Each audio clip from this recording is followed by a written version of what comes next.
Since the last interview, at that time, WrestleMania had not happened, and boom, you performed at WrestleMania. Right.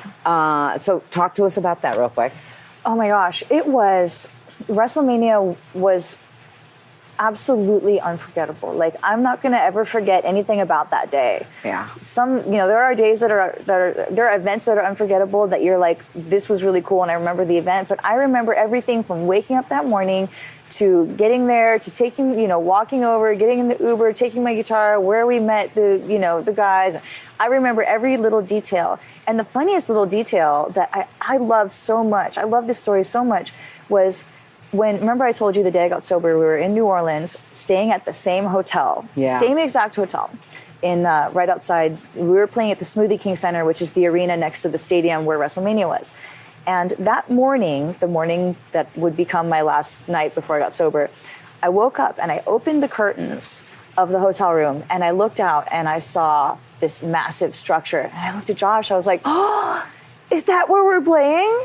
And he looked up from the bed, he's like, no, that's the Superdome. You're playing next door. Oh, my God. Which is still a huge arena. That's where they did Raw the next night and stuff. Right. But oh this time, I opened up the curtains.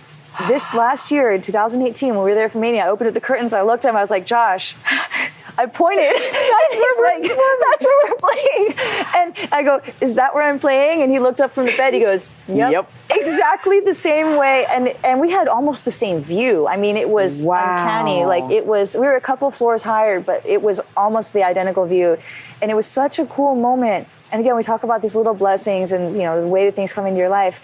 And it was so perfect that, it was the exact, almost the room where on the day that I made that change in life, to come back full circle and say, you're in the same place and now you're playing the big place. Yeah. It was just, I have chills thinking about it. Right. It's like where life takes you, but yeah, if you ask for a sign, it doesn't get any clearer of a sign than that. Yeah.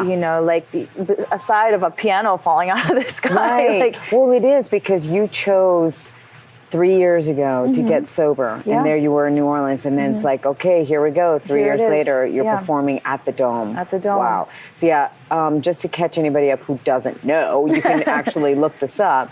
You actually played Shinsuke Nakamura to the ring, and wow, what a moment. I was so happy. I remember seeing you. I saw you, and you were like, what are you doing here? I was like, oh, I can't talk about it. Just hanging out. We didn't tell anybody until after it had happened. Even the people that we knew in WWE, they were all like, what are you guys doing here? We're like, we're hanging out, because we didn't really know how the protocol was at that time, and still, feeling it out. But if they say don't tell anybody, we're not going to tell anybody. Right.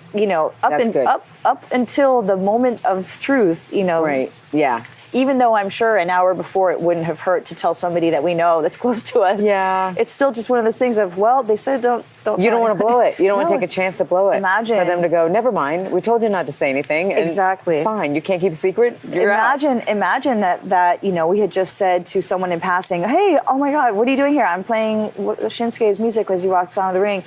And then we don't tell that person it's a secret, and then that person tweets it out. So excited to watch Nita play. Yes. It just turns into a whole thing. So we thought best to just keep it. What a great lesson, though, for anybody out there. I always tell people, just talk less.